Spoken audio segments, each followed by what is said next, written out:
Bienvenue, chers auditeurs, dans ce 7e chapitre du périple de Charles de Foucauld à travers le Maroc de la fin du XIXe siècle. Désormais muni des fonds nécessaires, l'explorateur se remet en marche. Mais cette fois, il prend la direction du retour. Il quitte Souira, où il a séjourné près de 3 mois, et nous entraîne d'abord sur les terres de la farouche tribu des Houara. Bien que faisant partie de Bled Mrzen, la route qui la traverse n'en reste pas moins périlleuse. En contraste saisissant avec ces territoires hostiles, voici qu'il pénètre en compagnie de son guide le Hajj Burhim chez une tribu toute tournée vers le négoce et qui ne compte pas moins de 8 marchés, les Imsgn.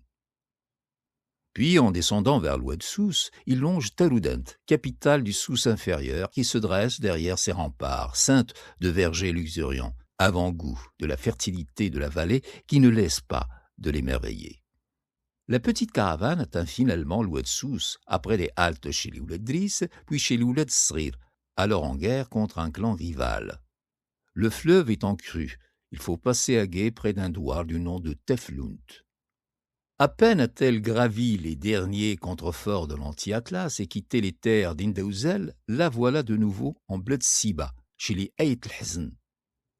Aux abords de Tessint, de Foucauld observe la prospérité revenue dans le Badra après la crue au Madr, qui promet une seconde récolte.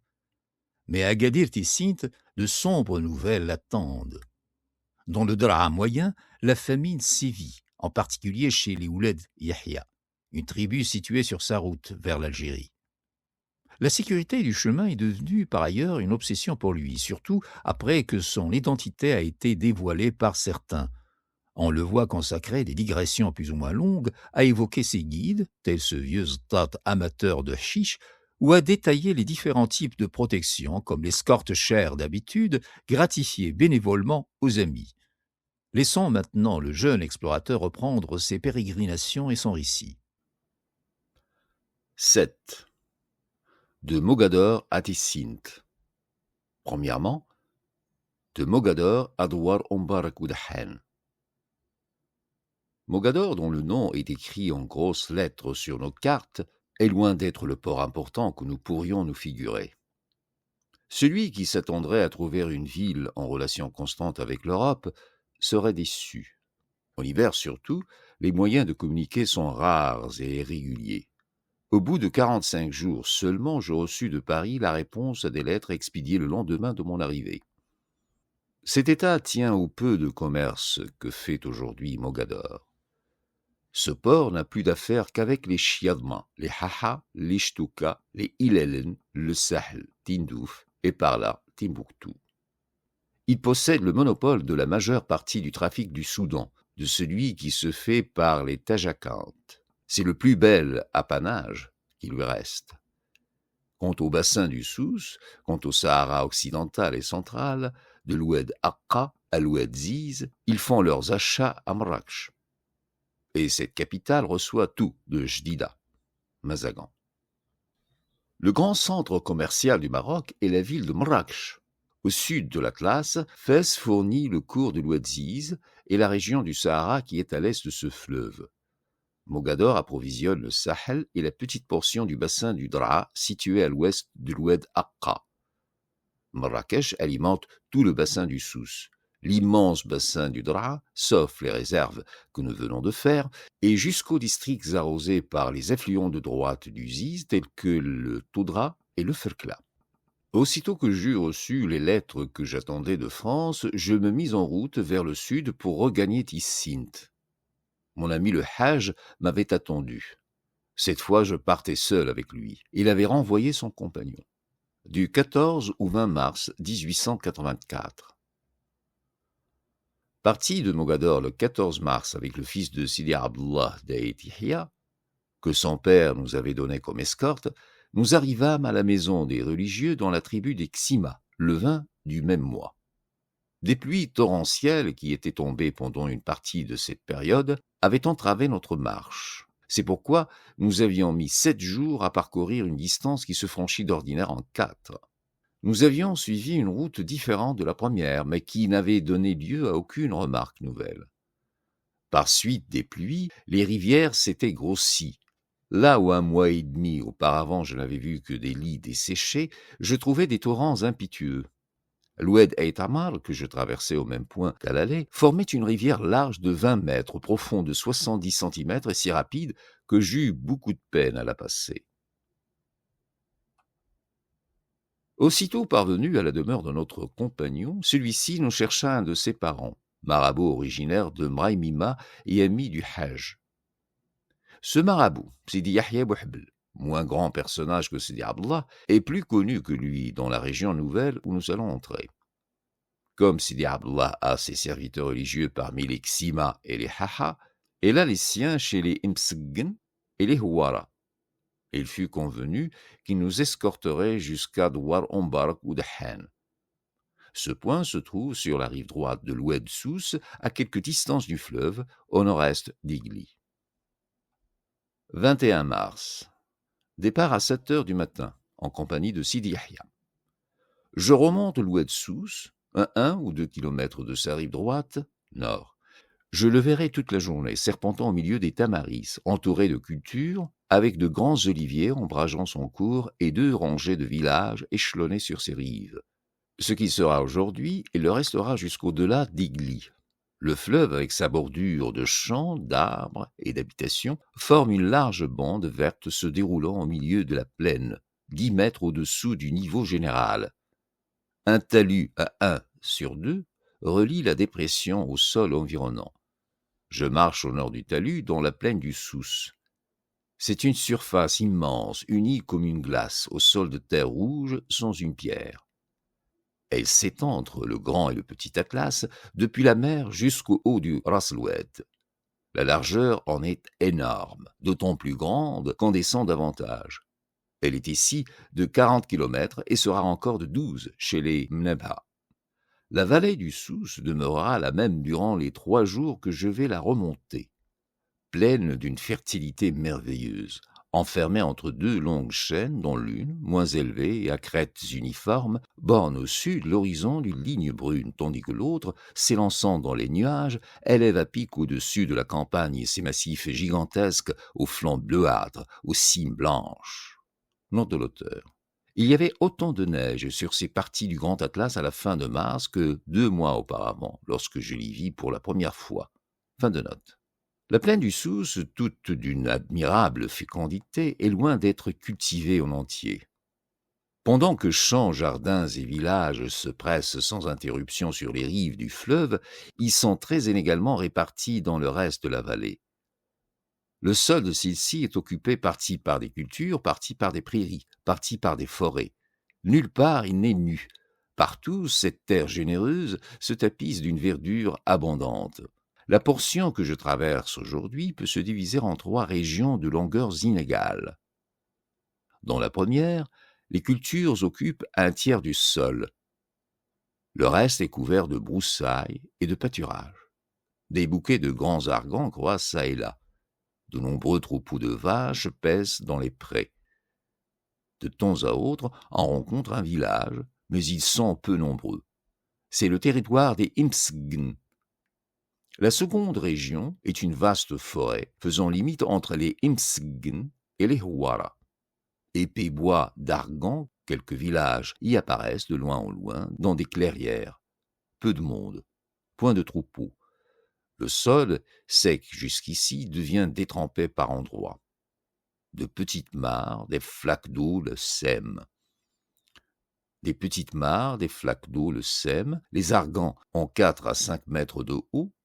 Ils ne rappellent non plus que ceux des Haha, les magnifiques arbres des Shtuka et des Hillelen. À l'ombre croît une végétation abondante, broussailles et herbes émaillées d'une multitude de fleurs. En sortant de la forêt, on entre sur le territoire des Houara. Une nouvelle région commence. Les arbres, qui étaient si nombreux, deviennent rares, point de culture si ce n'est aux abords des villages. Une immense prairie semée de flaques d'eau s'étend de l'Oued Souss au pied du Grand Atlas. Des villages, des fermes isolées sont en vue. Les uns et les autres, comme tous les lieux habités que j'ai rencontrés aujourd'hui, sont entourés d'une ceinture de cactus, de quelques champs d'orge et de plantations d'oliviers. À 6 heures du soir, j'arrive au grand village d'Oulad Sraïr, où Sidi Yahya a une maison. Je m'y arrête. J'ai rencontré partout, excepté dans la forêt, beaucoup de gens sur ma route. Tous baisaient pieusement la main de mon marabout, reconnaissable, comme la plupart de ceux du Souss, à une longue canne ferrée surmontée d'une pomme de cuivre, sorte de crosse, qui ne le quitte pas. Mon protecteur paraît un bonhomme, mais c'est le plus enragé fumeur de kiff qui soit au monde. Peu de localités sur notre passage où il n'eut un ami fumeur comme lui. Sitôt qu'on approchait d'un de ces points, il me quittait, prenait le pas gymnastique, entrait au village, se faisait donner une pipe, la fumait et me rejoignait. Malgré ses 68 ans, il fit plus de 10 fois ce manège pendant le trajet. J'ai traversé 2 cours d'eau importants. L'Oued el-Hamrin, il arrose au-dessus d'ici la tribu des Hamrin, qui, dit-on, doit ce nom à la couleur rouge du sol de son territoire. C'est une belle rivière, haut de 30 mètres de large et de 80 centimètres de profondeur, courant rapide. Lit de 40 mètres, moitié sable, moitié galets, berge de terre à 1/1, haute de 3 mètres, couverte de gazon de laurier rose et de tamaris. L'Oued Smnara, lit de sable de 40 mètres, berge de 3 mètres de haut à 1/1. L'eau n'a que 3 mètres de large, elle est limpide et courante. Durant la marche dans les diverses tribus, Ksima, Imseggen et Hawara, dont j'ai traversé les territoires, 3 choses m'ont frappé. L'horizontalité du sol dans cette large vallée du Souss, la richesse de la végétation, enfin la force des bestiaux. Ce ne sont plus les petites vaches de l'Algérie, du Sahara marocain, mais de beaux animaux comme ceux des environs de Tanger, des Ayanes et d'Europe. 22 mars. 6 jours à Ouled Sraïr. La tribu des Houara, dont j'ai traversé une partie avec l'escorte d'un pauvre marabout, est célèbre et redoutée pour ses brigandages. J'ai eu un rare bonheur de ne point y faire de mauvaises rencontres. Les pillages y sont aussi fréquents que jamais, bien que, depuis 1882, elle fasse partie du Bled Marzen. Elle est commandée par un caïd dont l'autorité s'étend sur tout son territoire, comprenant les 2 rives de l'Oued Souss. La plupart des Houara habitent des fermes isolées. Les autres résident dans des villages d'une forme particulière à la tribu. Les maisons sont séparées, entourées chacune d'une haie circulaire de jujubiers sauvages ou de cactus. Avec cet usage, les moindres localités occupent une grande étendue. Il y en a d'importantes. Celle où je suis a 120 feux. Aucun lieu habité qui ne soit environné de cultures et de jardins, comme arbres croissent des figuiers, des grenadiers, des oliviers. Les demeures, vastes, sont la plupart flanquées de 2 tours ne dépassant pas en hauteur les murs du bâtiment. On construit en pisé, on couvre en terrasse. La tribu des Imseggen, que j'ai traversée hier, se divise, me dit-on, en 11 fractions. Une grande activité commerciale règne en cette région. Témoin le nombre de marchés. On va d'ici à 8 marchés différents. الأربع الحمرين، خميس ولاد دحو، جمعة أمزو، سبت الكفيفات، حد منيزيلا، 2 ولاد تايمة، 3 حفاية، سبت القردان. 23 mars. Le pays à parcourir aujourd'hui est encore dangereux. Sidi Yahya prend avec lui comme renfort un de ses fils qui demeure à Ouled Sraïr. Départ à 6 heures du matin. Les arbres recommencent. On voit quelques prairies mouchetées de bouquets d'argan. La majeure partie du sol, jusqu'à 10h30, est couverte de bois. Ces forêts sont semblables à celles d'avant-hier. Mêmes essences, mêmes déserts ombragés, même rares clairières où apparaît un village entouré de cultures. Le peu de prairies qui s'aperçoivent sont semées d'un grand nombre de fermes isolées. À partir d'Ouled Sraïr, le terrain redevient sec. Plus de flaques d'eau. À 10h30, forêts et pâturages cessent. J'entre dans des labourages qui ne tardent pas à occuper toute la surface du sol. Ce sont des champs d'orge et de blé auxquels se mêlent des plantations d'oliviers, de plus en plus étendues à mesure que l'on avance. Une foule de villages s'élève de toutes parts. Bientôt apparaît une longue ligne noire, forêt d'oliviers d'où émerge le faîte d'un minaret. C'est Tell-Oudent. À 12h30, j'arrive au pied des murs. Je les longe sans entrer dans la ville. L'enceinte de Tell-Oudent est construite en pisé jaune. Elle a 5 à 6 mètres de haut et 40 centimètres environ d'épaisseur. Elle est pleine de lézardes et bien que sans brèche, en mauvais état. Pour sa portion sud, dont j'ai suivi les sinuosités, j'ai constaté l'exactitude du tracé de M. Gattel. Note de l'auteur. Bulletin de la Société de géographie, mars-avril 1871. Fin de note. Tell-Oudent me paraît situé en un point où la vallée du Souss se resserre brusquement sur une courte longueur. Un chneg, en un mot. Mais chneg peu accentué. Il semble que plusieurs chaînes de hauteur parallèles au fleuve se détachent en face d'ici du pied du petit Atlas et viennent expirer, près de l'Oued Souss, en collines sablonneuses boisées d'argans. Aucun cours d'eau n'arrose la ville. Elle est alimentée par de larges canaux dérivés du fleuve. À 1h, je quitte les murs de la capitale du Bas-Souss. Jusqu'à 2h30, le chemin entouré de haies d'églantines serpente entre les champs et les plantations d'oliviers, au milieu de villages. Les environs de Tell-Oudent sont d'une richesse extrême. Dès qu'il est labouré, ce sol admirable de la vallée du Souss, dont une grande partie reste inculte, devient d'une fertilité merveilleuse. À 2h30, je m'arrête chez les amis de Sidi Yahya dans une petite zaouïa. Peu de monde sur ma route jusqu'à 10h30. Beaucoup depuis. J'ai traversé 2 cours d'eau importants. L'Oued Bni Mohammed, au point où je le passe, il se divise en 3 bras. Le bras occidental a un lit de 40 mètres gravier et sable à sec, berge de 75 centimètres. Le bras central est semblable au précédent. Le bras oriental a 30 mètres de large, lit de galets, à sec. Les 2 premiers sont séparés par une langue de terre couverte de pâturages et de tamaris. Les 2 derniers par une surface où ne poussent que des touffes de melbina. Cette rivière n'a d'eau que d'une façon passagère, au moment des pluies. L'Oued Louar, à sec, lit de gravier de 60 mètres, berge de sable à pic de 10 mètres de hauteur. 24 mars. Départ à 7h du matin. Je continue à cheminer à quelque distance au nord de l'Oued Souss, hors de la bande de plantations et de villages qui le bordent. La vallée reste ce qu'elle était hier, toujours plate, toujours sans une pierre. Comme on l'a dit, il se rétrécit par degrés. Jusqu'au territoire d'Ibn Abha, le sentier parcourt une succession de cultures, de pâturages, de taillis, de bois d'argan.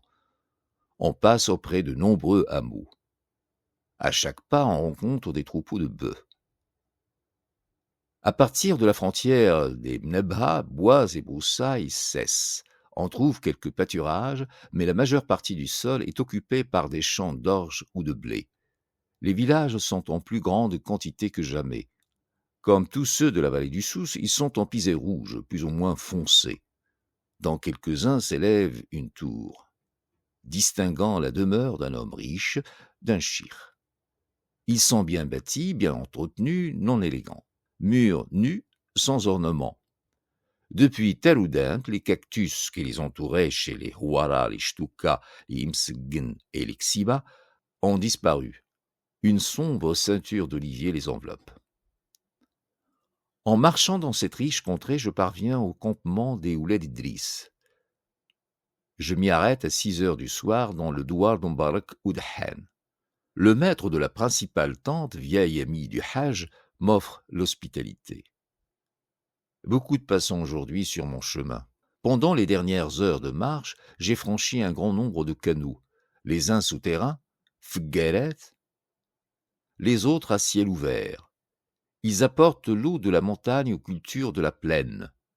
J'ai traversé 3 rivières importantes. L'Oued Ziyed, lit de 500 mètres de large où coule sur un fond moitié gravier, moitié sable, 6 bras d'eau de 2 mètres chacun, eau claire, courant rapide. L'Oued Telkjunt, lit de 40 mètres, moitié sable, moitié galets, flaque d'eau au milieu, berge de terre de 3 mètres de haut.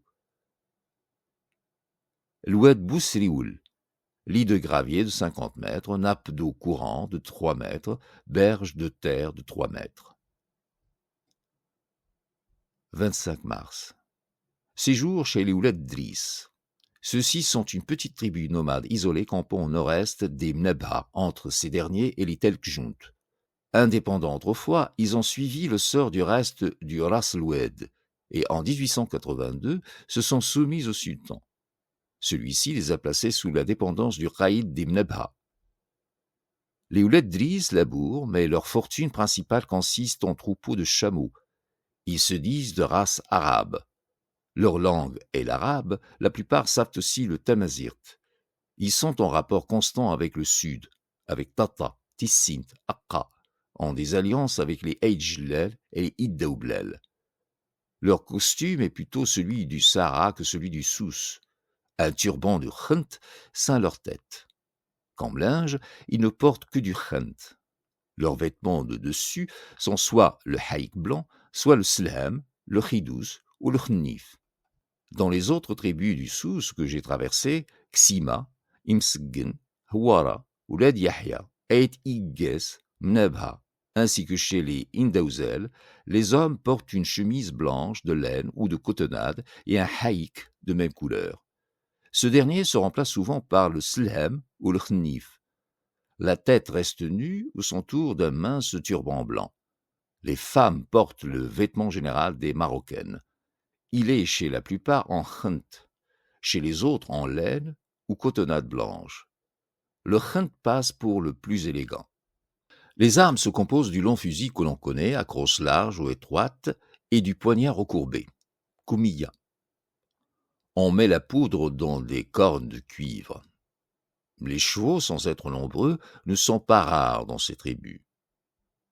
Bien qu'ils appartiennent maintenant au Bled Mrzen, les usages y sont les mêmes qu'en Bled Siba. On n'y sort pas des villages sans être armé. On n'y voyage pas sans stat.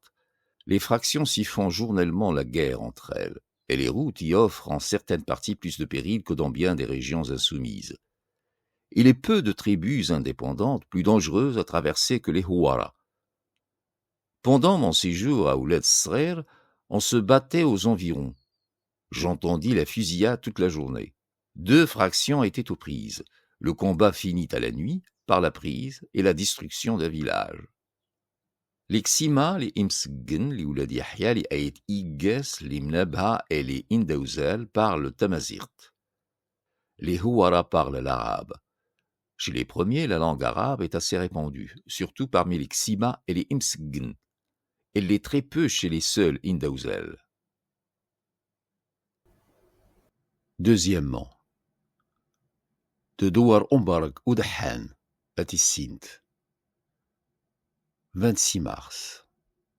Départ à 5 heures du matin. Notre hôte nous donne son fils pour nous escorter jusqu'à Ilir. Nous avons à traverser la vallée du Souss et une partie du Petit Atlas sur le versant méridional duquel se trouve l'Orsar. La marche d'aujourd'hui se divise en 2 parties, la première en plaine, la seconde en montagne. En quittant Douar Ombarg Oudhan, je prends la direction du sud-est, de façon à couper presque perpendiculairement la vallée de l'Oued Souss. Jusqu'au fleuve, des pâturages et des broussailles du jujubier sauvage se succèdent, dominés çà et là par des bouquets d'argan. Je passe en vue de plusieurs villages, se distinguant à peine au milieu de leur ceinture d'oliviers. Vers 6h15, j'arrive à l'Oued Souss. Les 2 rives sont bordées de cultures, de villages et de jardins, mais l'aspect du lit est différent de ce qu'il était plus bas. La largeur en est de près d'1 kilomètre. Le fond est de gros galets, avec de rares places sablonneuses, ni roseaux, ni joncs, aucune trace de verdure. Au milieu de cette surface grise coule le fleuve en 3 bras. Le premier n'a que 2 mètres d'eau. Le second en a 15, avec 40 cm de profondeur et un courant très rapide. Le troisième a 35 mètres de large et 1,20 m de profondeur. Gonflé par des pluies récentes, il forme des vagues énormes, et le courant en est si impétueux que nous ne pouvons le franchir seuls. Des habitants d'un village voisin viennent à notre secours, nous indiquent un gué, où les eaux, divisées en plusieurs canaux, n'ont au principe qu'1 mètre de profondeur. Ils nous aident à traverser. C'est une opération longue et difficile, dont l'onde a de violence. Le gué se trouve en face du hameau de Teflund. Le lit du Souss est séparé des plantations de ses rives par des berges de terre à pic, hautes de 1,50 m. Après avoir passé, je me remets à marcher dans la plaine. Elle garde le même aspect d'ici au pied du petit Atlas. Prairies semées de jujubiers sauvages et de rares argans. Nombreux perdreaux, point de lieux habités. Il n'y a de culture que le long du fleuve. À 9h15, j'arrive aux premières pentes du petit Atlas. À 100 pieds se trouvent quelques champs et à mes côtes des villages. J'entre dans la montagne par une plaine triangulaire que traverse l'oued Tangarfa. Elle est couverte de pâturages avec jujubiers sauvages et argans, semblables à ceux dont nous sortons. Elle est couverte de pâturages avec jujubiers sauvages et argans semblables à ceux dont nous sortons. Le sol terreux jusqu'à présent commence à se semer de pierres qui bientôt deviennent nombreuses. On passe devant des medfillas. Il n'y en a point dans la vallée du Souss. Les portions de celles-ci, qui ne sont pas alimentées par le fleuve ou ses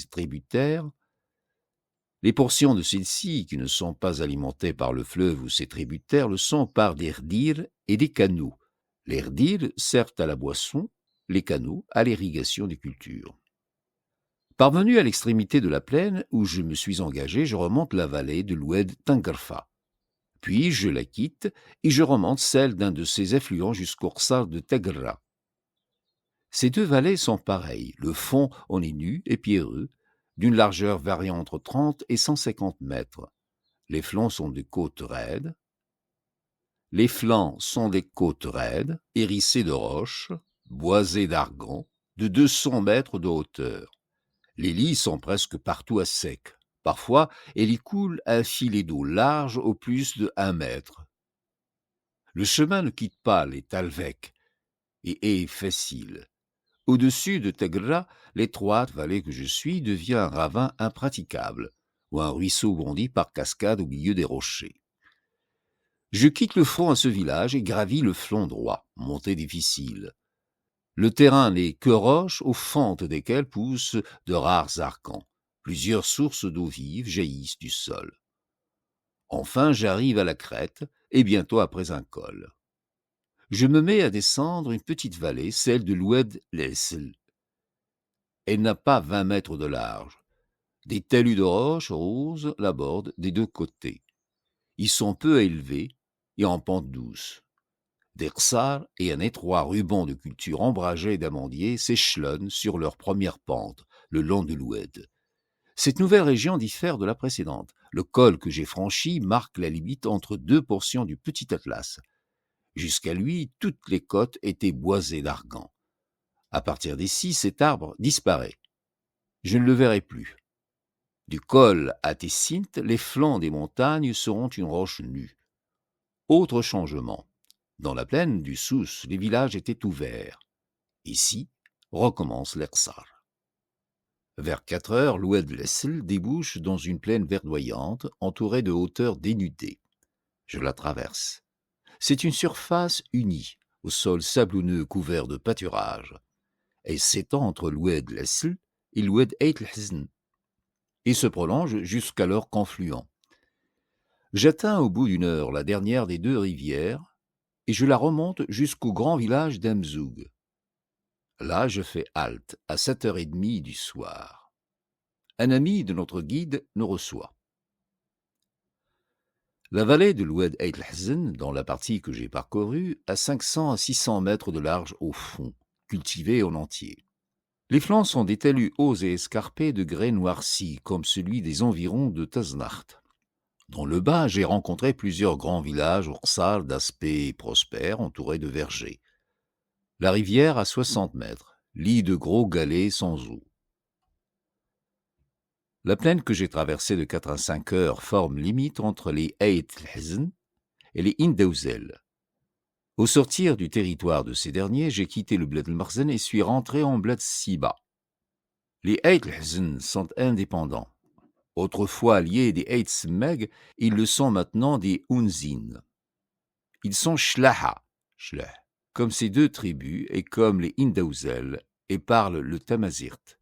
À peine quelques-uns d'entre eux savent-ils l'arabe. Peu de monde sur mon chemin, excepté au bord de l'Oued Sous et dans les vallées des Oued Lessel et Eit Lhzen. Parmi les rivières que j'ai traversées, il en est une que je n'ai pas décrite. L'Oued l'Emded.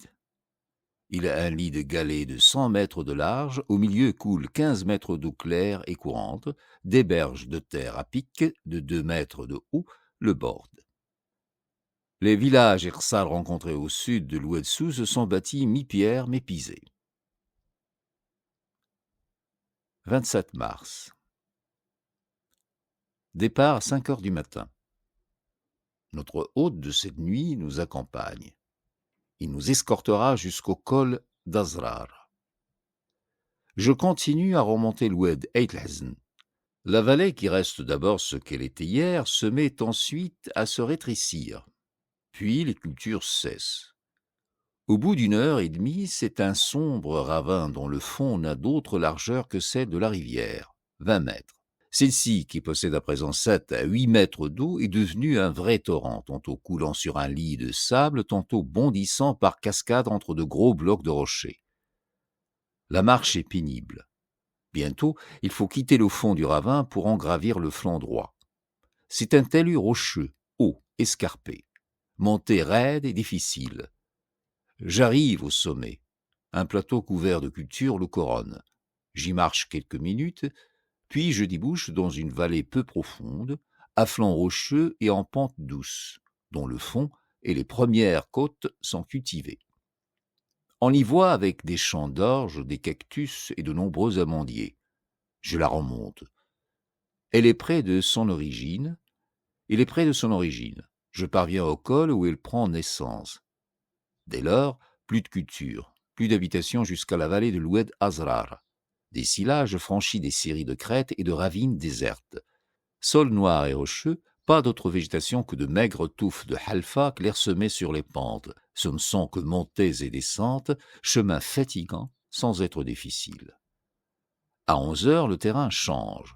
Les roches font place à une couche de sable blanc semée de paillettes brillantes. Une côte douce conduit à l'Oued Azrar, auquel j'arrive un quart d'heure après. Ce cours d'eau a une large vallée. Les flancs de celle-ci sont des montagnes rocheuses de moyenne élévation, dont les premières pentes, peu rapides, sont comme le fond couvertes de sable blanc et garnies de cultures. La rivière a un lit de 30 mètres dont 7 remplis d'eau claire et courante. Les rives en sont bordées d'amandiers. Plusieurs villages, bâtis en pierre, s'élèvent sur ses bords. Je remonte la vallée jusque non loin de son point d'origine. Puis je gagne le flanc gauche et le gravis. D'abord pierreux et de pente modérée, il devient tout à coup très raide. Il se change en une paroi à pic. Passage difficile. Le chemin monte péniblement au milieu de grands blocs de roches noires d'où jaillissent plusieurs sources. À 1 heure et demie, j'atteins le sommet. Il n'a aucune largeur. C'est une arête aiguë, le tranchant d'une lame. Je le franchis à un col situé presque au niveau du reste de la crête. Il s'appelle Tizi Azrar. Cette arête est la ligne culminante du Petit Atlas. Au Tizi Azrar, on passe sur son versant sud. Du col, j'entre dans un cirque où une rivière prend sa source. Je la descends, c'est l'oued Sidi Mohamed ou Yacoub. À son origine, il a un peu d'eau qui ne tarde pas à tarir. Au sortir du cirque, il s'enfonce dans un étroit ravin à flancs escarpés de roches jaunes. Fond large de 30 mètres. Le lit de galets l'occupe en entier, point trace de végétation. Après avoir coulé un certain temps ainsi, il débouche dans une plaine pierreuse dont le sol disparaît sous les hautes herbes et les genêts. Je l'y laisse poursuivre sa course et, passant à l'est, je m'engage dans le massif de collines qui borde la plaine de ce côté. Terre semée de pierres et rayée de bancs de roches s'allongeant symétriquement à fleur de sol. Comme verdure, un peu de thym et quelques touffes de halfa. Cheminant ainsi, j'atteins une nouvelle vallée, celle de l'Oued Imintls. Je la descends à son tour, ravin à flancs blanchâtres, rocheux et escarpés, d'autant plus haut que j'avance davantage. 15 mètres de large au fond, occupé par le lit de la rivière. Celui-ci est à sec et couvert de galets. Point de végétation ni en bas ni sur les flancs. À 5h30, la rivière entre dans la vaste plaine d'Azarar Imntls. Note de l'auteur. Azarar veut dire terrain labourable. Fin de note. La rivière entre dans la vaste plaine d'Azarar Imntls qui s'étend d'ici à Ilir. Elle est bornée à l'est et à l'ouest par les collines. Elle est bornée à l'est et à l'ouest par des collines rocheuses très basses, au sud par une longue ligne de hauteurs brunes et nues, à crêtes uniformes. Le sol est de terre, semé par endroits de beaucoup de pierres. Des jujubiers sauvages, des genêts, diverses herbes la couvrent. De temps à autre, y apparaissent des champs, propriétés les uns d'habitants d'Ilir, les autres de marabouts de Sidi Mohammed ou Yaqub. Pour ce motif, le nom d'Azarar Imntls est remplacé quelquefois par celui d'Azarar Sidi Mohammed ou Yaqub. Au milieu de cette plaine, nous fûmes surpris par la nuit.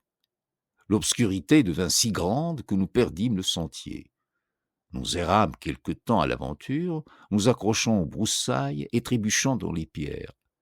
À 7h, quoique certains d'être près d'Ilir, mes 2 guides abandonnèrent l'espoir de retrouver le chemin. Nous nous arrêtâmes au pied d'un buisson et y passâmes la nuit. Au milieu de cette plaine, nous fûmes surpris par la nuit. L'obscurité devint si grande que nous perdîmes le sentier. Nous errâmes quelque temps à l'aventure, nous accrochant aux broussailles et trébuchant dans les pierres. À 7h, quoique certains d'être près d'Ilir, mes 2 guides abandonnèrent l'espoir de retrouver le chemin. Nous nous arrêtâmes au pied d'un buisson et y passâmes la nuit. 28 mars.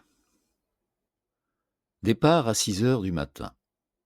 Nous gagnions le plateau bas, nu, pierreux et ondulé qui forme le bord oriental de la plaine. Et le coupant obliquement, nous nous trouvons bientôt à une crête. Au-dessous apparaissent à nos pieds l'Oued Ilir, ses dattiers et son ksar.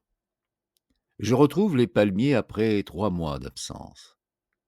Une descente rapide à travers les rochers m'amène au fond de la vallée. Elle est ouverte de cultures ombragées de boussoïr. L'Oued Sidi Mohammed ou Yaqub, qu'on appelle aussi Oued Ilir, coule au milieu, n'ayant que 2 mètres d'eau dans un lit de 50 mètres. Le ksar d'Ilir est sur la rive gauche. J'y entre à 8h du matin. Je m'installe à Ilir chez un ami du Hajj. Le ksar est grand et riche. La population, composée de Shlaha, en est nombreuse. Bien que voisine des Aïdjlel, elle est indépendante et les nomades ne peuvent rien sur elle. Ilir est bâti partie en pierre, partie en pisé, ce dernier dominant. Hier, nous sommes, depuis le col d'Azrar, restés dans le désert. Nous eussions pu, en continuant à descendre l'oued Sidi Mohammed ou Yaqub, marcher en terre habitée. C'est à dessein que nous avons fait le contraire. Quand on est peu nombreux, qu'on n'a pas de zta du pays et de zta puissant, il est de règle d'éviter les centres. La vue de voyageurs en petites troupes et mal escortés inspire à ceux devant qui ils passent la pensée de courir à leur poursuite et de les piller.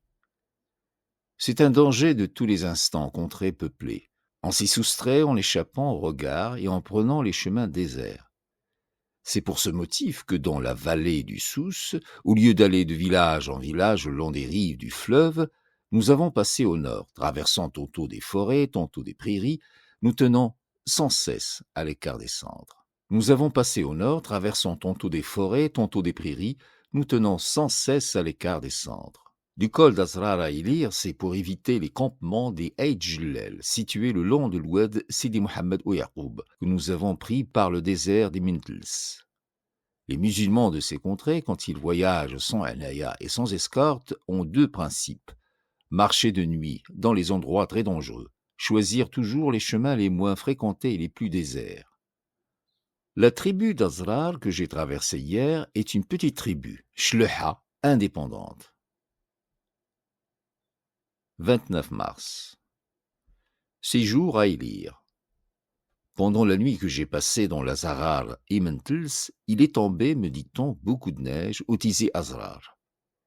Ni de Tasnacht, ni d'Egni, ni du Sahara, ni de chez les Hillelen, je n'avais aperçu trace de neige sur le petit Atlas. Depuis mon départ de Mogador, je n'ai remarqué 2 fois sur ces crêtes. C'étaient des fils blancs, à peine visibles, qui rayaient de lignes minces de haute croupe, l'une en face de Teroudint, vue de la vallée du Souss, l'autre à l'ouest du col d'Azrar, distingué avant-hier. 30 mars. D'Ilir à Kairen, nous avons à franchir un long désert appelé Khladnen. Dangereux toujours, et pour tous, il l'est en particulier pour le Hajj. On y passe en vue du Qsar de Tissin-Assamil, en ce moment en guerre avec Agadir Tissint. Si mon compagnon tombait aux mains de ses ennemis, il serait perdu. Aussi, notre hôte fit-il appel à ses parents et amis, et c'est avec 20 fusils que nous gagnons à Kairen. Cette escorte est gratuite. La Naya, qui se vend souvent cher aux étrangers, se donne de la manière la plus généreuse aux amis. Dans mon voyage de Tissint à Mogador et de Mogador à Tissint, grâce aux connaissances de Ouaddi et du Hajj, je n'ai pas eu à payer ceux qui m'ont escorté. Accompagner son ami jusqu'au gîte suivant ou jusqu'au lieu sûr fait partie des devoirs de l'hospitalité. C'est chose toute simple qui se fait sans qu'on ait besoin de la demander. Départ à 7 heures du matin. D'Ilir à Kairen, le chemin suivant d'abord le cours de l'oued Sidi Mohamed Ouyaqoub, puis celui de l'oued à Kairen, traverse un pays uniforme. Vallées ou plaines à sol uni, tantôt sablonneux, tantôt pierreux, les unes et les autres sont enfermées entre des parois de roches noires et luisantes, hautes, escarpées, nues. Dans les fonds, la végétation ne manque pas. Genêts blancs, et Kimcha dans le bassin de l'oued Sidi Mohamed Ouyaqoub, Kimcha, Agaya et Milbina dans celui de l'oued Aqaïren. À Ayoun, Shir Mohamed Aqaïren, maison avec une source et quelques jardins, les gommiers apparaissent. De là à Aqaïren, on les rencontre, clairsemés d'abord, puis de plus en plus nombreux. Les rivières sont toutes à sec. Toutes ont des lits de galets de 40 à 50 mètres de large. Telle est la triste région qu'on appelle le désert de Adnen. À 3h30, j'arrive à Aqaïren. Aqaïren est une oasis aussi grande que celle de Qsbat el-Jour. Elle renferme un seul village. Tabia Qairen. On voit dans les palmiers les ruines d'une seconde localité, Agadir Aqaïren, aujourd'hui abandonnée. Tabia compte 500 à 600 fusils. La population est composée de Shlaha et surtout de Haratn. Elle est vassale des Iddaoublal. Dans cette oasis, le sable est mélangé de roches blanches apparaissant à fleur de sol. Le terrain est blanc ainsi que le pisé des maisons. Je reçois ici des nouvelles du Sahara. On a moissonné vers le 1er mars. La récolte au Medel, comme dans les champs des oasis, a été superbe. De mémoire d'homme, on en a vu plus belle. L'abondance règne partout. La mesure d'orge, qui valait 1,50 franc à mon départ, se vend 20 centimes aujourd'hui. Pour comble de bonheur, le Medel a été inondé il y a quelques jours par les eaux du Haut-Dra. On pourra avoir double moisson cette année. 31 mars. Si l'abondance règne à Tissint, c'est le contraire dans le moyen cours du Dra et chez les Ouled Yahya. Une famine terrible dans la mauvaise récolte de dattes faite dans le Dra l'automne dernier et cause en partie, sévit dans ces régions. Nom de l'auteur. En traversant le Mesguita, j'apprendrai que dans tout le pays de Dra, le Quntar, environ 45 kg de dattes, se paie 50 mitrales, alors que d'habitude, il en vaut 8. Fin de note. 700 tentes des Eit Alouen, Brabr, chassés par la disette, sont venus s'établir entre Tessint et Mraimima. La présence de ces étrangers rend la Faïja moins sûre encore qu'à l'ordinaire. Ils y font des courses continuelles. C'est chaque jour un nouveau pillage. Nous reprenons notre ancienne méthode, celle des marches de nuit. À 2h du matin, nous quittons Aqaïren et traversant cette Faïja aujourd'hui connue, nous nous dirigeons vers Tissint. Nous entrons à 7h du matin à Agadir. Je retrouvai là le rabbin Mardoké qui m'avait fidèlement attendu. Lu pour vous par Mohammed El Kachtoul. Ainsi s'achève cette longue remontée vers Ticinte au terme d'un voyage où Charles de Foucault a traversé des terres de Bledmorsdun et Bledsiba, des vallées fertiles, des tribus en guerre et des oasis promises à la prospérité. Laissons-le reprendre son souffle à Ticinte avant d'entamer une nouvelle étape, plus haute, plus rude et plus décisive encore, vers les vallées présahariennes du Dadès. Veuillez vous abonner à la chaîne Magriberia sur YouTube pour être au rendez-vous avec cette aventure qu'est Reconnaissance au Maroc.